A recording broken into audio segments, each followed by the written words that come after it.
C'est l'heure des informations sur Bénin TV. Bonjour à tous et bienvenue. À la une de l'actualité, elle fait rayonner la gastronomie béninoise au-delà des frontières. Pour sa cuisine métissée, elle a même reçu une étoile au guide Michelin. Portrait de Georgiana Viou, c'est à suivre dans ce journal. Dans le zoo, Covey est depuis quelques jours le carrefour des saveurs locales. La commune abrite une foire qui valorise justement le Made in Bénin. Nous y ferons un tour. Et puis en Côte d'Ivoire, c'est le jour J. Les électeurs vont aux urnes. La campagne électorale a évidemment pris fin. Ambiance de la veille avec nos reporters. Bonjour à tous et bienvenue dans ce 13h. Allons pour démarrer à la rencontre de Georgiana Viou, chef cuisinière franco-béninoise. Elle est reconnue pour sa cuisine inventive et ses racines ouest-africaines mêlant saveurs méditerranéennes et ouest-africaines. Elle est la première chef africaine à décrocher une étoile au guide Michelin. Saint-Tiche Quimpon nous propose son portrait. Moi, j'aime pas trop goûter quand je cuisine. Je cuisine avec les yeux, l'oreille et le nez. Georgiana Viou, à 47 ans, incarne avec élégance et détermination la nouvelle génération de chefs africaines qui rayonnent sur la scène gastronomique internationale. Née au Bénin, son parcours est celui d'une autodidacte passionnée, guidée par la curiosité, le travail et un profond respect des produits.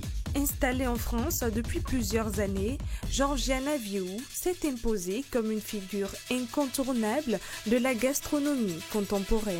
À la tête du restaurant Rouge à Nîmes, elle a su séduire le guide Michelin qui lui décerne une étoile en 2023.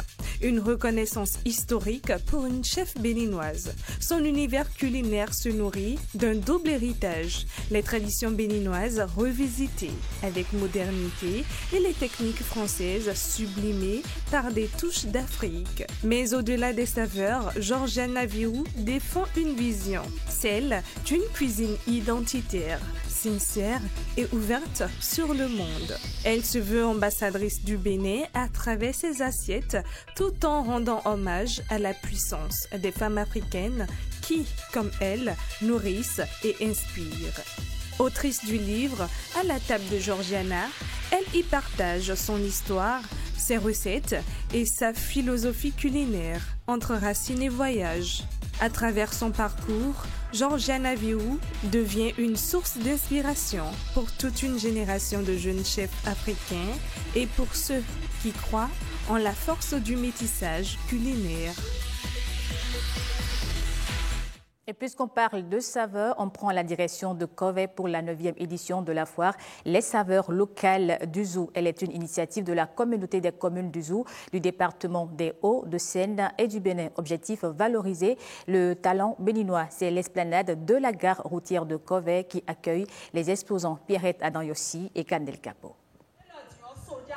De la consommation agroalimentaire aux produits artisanaux et artistiques, c'est toute une diversité de produits localement transformés qui sont exposés ici aux saveurs locales du Zou. Plus qu'un choix économique, cette foire dédiée à la valorisation et à la promotion des produits locaux se veut un espace ludique, festif et identitaire. Il s'agit principalement d'un rendez-vous annuel autour d'une vision partagée de promotion du Made in Bénin.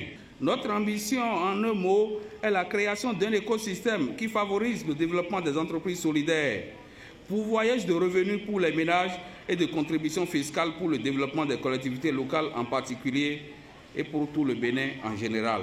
Cet événement s'inscrit dans le cadre du mois du consommation local décrété par le gouvernement béninois, une initiative essentielle pour notre développement économique et le renforcement de notre identité culturelle.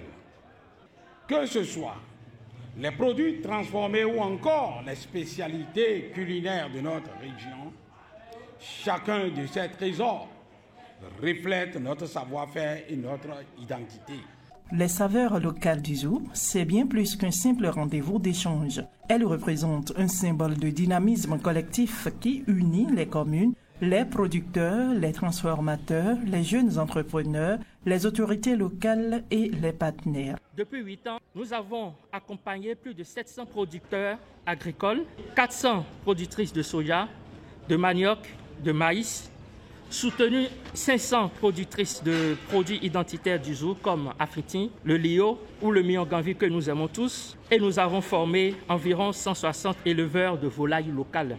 Nos assiettes, c'est depuis le champ que ça commence. Nous avons initié d'accompagner alors cette initiative à travers une communication de sensibilisation que nous avons orientée vers les promoteurs d'hôtels et restaurants afin qu'ils intègrent dans leurs différents menus les mets locaux pour valoriser le consommation local sur le territoire du zoo.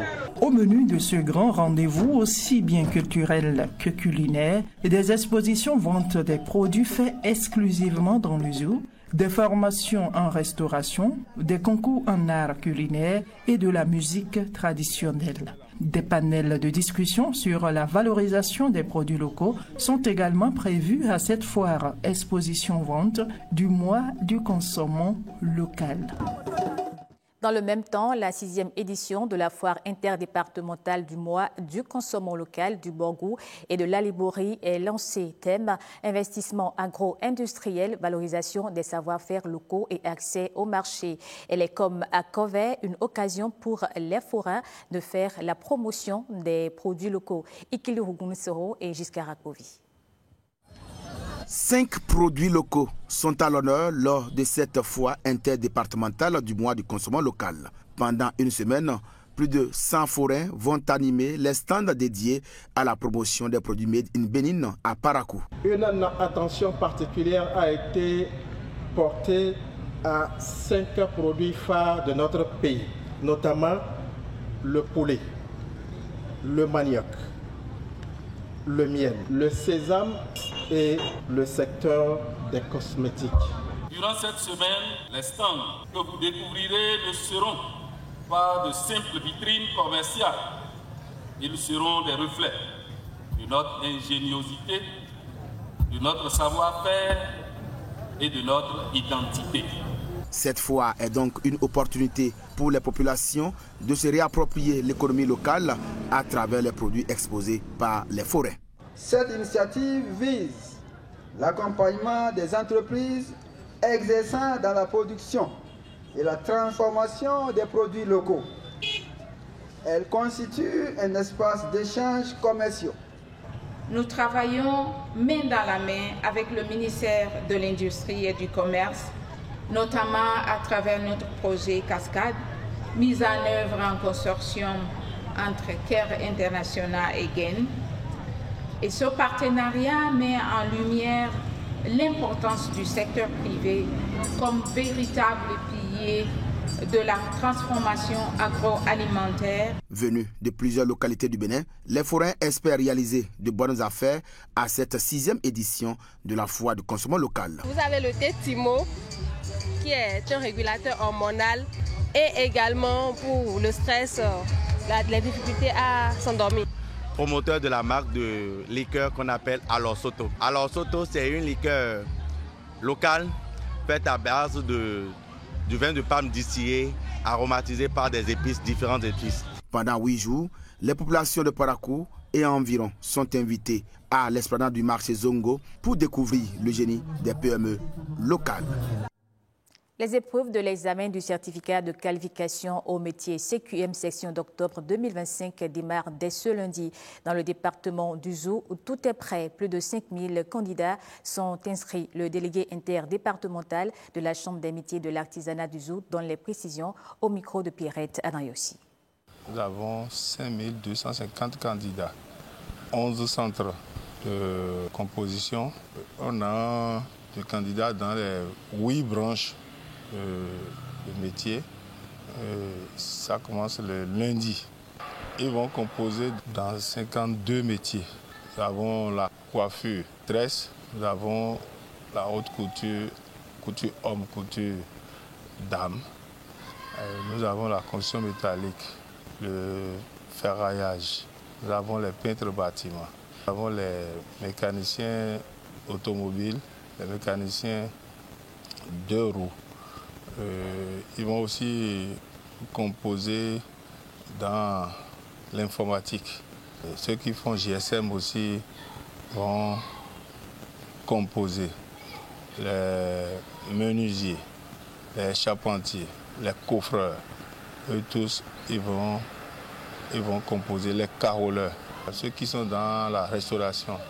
Les guérisseurs traditionnels aussi vont composer. Et un examen, ce n'est pas un concours.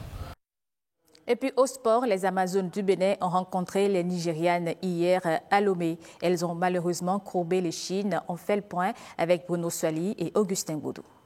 Loin de leur intimidation face au palmarès inégalé du Nigeria sur le continent africain en matière de foot féminin, les Amazones du Bénin ont opposé avec fierté une belle résistance aux Super Falcons. Le temps d'une demi-heure, elles ont fait douter les championnes d'Afrique. Même la barre transversale s'y est mise avant que Chiwendu et Esther Okoronko ne trouvent le chemin des filets dans des conditions similaires. Vraiment, j'ai un peu de regret sur ça parce que je trouve quand même qu'en première mi-temps, elles ont été quelque peu timorées. Et il ne faut pas oublier aussi les détails du haut niveau. Le haut niveau, ça ne pardonne pas. Et si vous analysez les deux buts, c'est quasiment la même action avec des ballons dans le dos de l'adversaire. Le détail, les filles qui sont perfectibles, tactiquement, ce n'est pas forcément des gens qui l'ont fait toute leur vie. D'accord ? Ce qu'on a fait, je peux dire qu'on a pris 5-10 jours pour le mettre en place. Et personnellement, je trouve que ça a plutôt bien marché.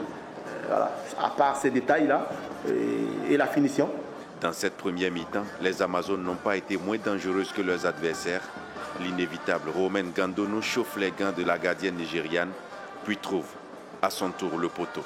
Nous avons des regrets, mais on ne peut pas apprendre sans faire des erreurs. Donc pour moi, c'est un match normal et je pense qu'on a fait le maximum. On s'est dit, allons essayer et on s'est donné les moyens de créer les occasions. Maintenant, c'est chercher à mettre au fond. Juste ça. En seconde partie, les Amazones se portent mieux avec de la vivacité apportée sur les côtés avec l'entrée de Germaine Onfort. Pas de but dans cette seconde partie et même l'entrée d'Azizat Oshoala ne changera rien. Le Nigeria profite de son avantage obtenu en première mi-temps pour remporter cette partie en attendant le match retour de mardi prochain, mais que ce fut dur. On a fait quelque chose aujourd'hui, retournons au travail, on a besoin du temps. On n'a pas besoin de 4 jours, ce n'est pas en 4 jours qu'on va changer quelque chose avant de jouer le match retour la Coupe du Nigeria. D'accord ? On va aller jouer avec les mêmes armes parce que ça va être les mêmes filles. Au-delà du score et de la défaite, les Amazones du Bénin ont de bons points positifs à tirer de ce match pour livrer une meilleure rencontre. Lors de la manche retour à Abeokuta. Et nous sommes samedi. Quels sont les marchés qui s'animent? Voici la réponse dans le calendrier.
À la suite de cette édition, le magazine Les Rendez-vous de la Nutrition, animé par Heureuse Damondé.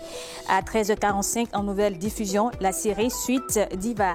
À 14h45, championnat anglais de football, Première Ligue, qui oppose Chelsea à Sunderland. Et c'est la fin de cette édition. Merci à vous de l'avoir suivi.